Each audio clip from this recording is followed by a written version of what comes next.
Okay, so what about this argument that the black community is doing a worse job at raising its kids? And that's why we see these issues, and that's why black guys are killing more black guys, and that's the, the main source of death within the black community is black kids killing black kids.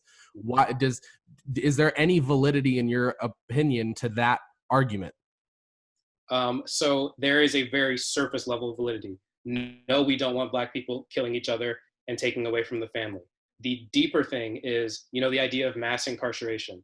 Right. The war on drugs was kind of targeted against black people and anti-war people back in the time of like Reagan. And this led to more black people being incarcerated. And so lots of black men were arrested and they were taken away from those family units and they fell apart. Police brutality used to be much more commonplace, especially freshly out of segregation. Black men were taken to jail by police in those cases, killed by police in those cases. The black male population was decimated by mass incarceration. And so now these kids are growing up, they have no providing father. So they grow up, they haven't seen how to work, they can't go to a good school. And I think people think that black people just stay there, they just don't try. Like if you put it into perspective, let's say you grow up in a very rough neighborhood, you have no way to get to a good school. It's 1 in a million chance, that you get out and you go to like a higher education. Right. You have a kid that you need to raise and you want to feed them. The drug dealer down your street makes hundreds of dollars a day versus you'll go into student debt. You'll be in that for a while and your kid can't eat now. So people choose, unfortunately, to sell drugs, provide for their family. People always think that drug dealers just love drugs. That's not always the reason that people get pushed into these moments. And just all these ways that black people have been kind of held down, having their neighborhoods cut off by redlining so that they can't get as many home loans or personal loans. No wealth goes into the area, so they get stuck. Like America will put you down and keep you down, the same way they'll put you in jail and keep you there. So it's not as simple as us just trying harder, and it's not as simple as black people have just decided to kill each other. Like crime and poverty are very heavily linked.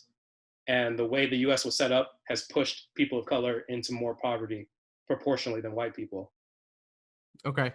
And I mean, I would say I agree with just about all of that. And from the experience I have researching that kind of a thing, that's generally what you see, right? And you giving the fact that, yes, there's a very surface level sense of validity to that statement says a lot about how far most people will go into thinking about that kind of a situation in the first place, which is not that far. They won't really give it the thought it deserves to really understand why it has occurred the way it has and why that's become a consistent thing within the black community. Mm-hmm. Yeah, 100%. That is what I see is like these things are new to a lot of white people, or it's things they've chosen to ignore. So they never go past the face value. And that's the topics about race. There's probably maybe 5 main arguments. Black on black violence. There's no black players. The black maternal women's abortion rate. Black people aren't trying hard enough. Black people have had years to get over slavery, just forget about it. Those are the main things that people say, and they're constantly recycled. And no matter what you say to a mind that is not ready to receive new information, everything you say to them will come off as ridiculous. Right. Because no one makes an argument knowing it's ridiculous. Otherwise, they wouldn't make the argument. To them, that argument has validity. And it's, like you said, it's hard to change a grown person's mind about a lot of things, especially something that's as obscure and complicated as racism.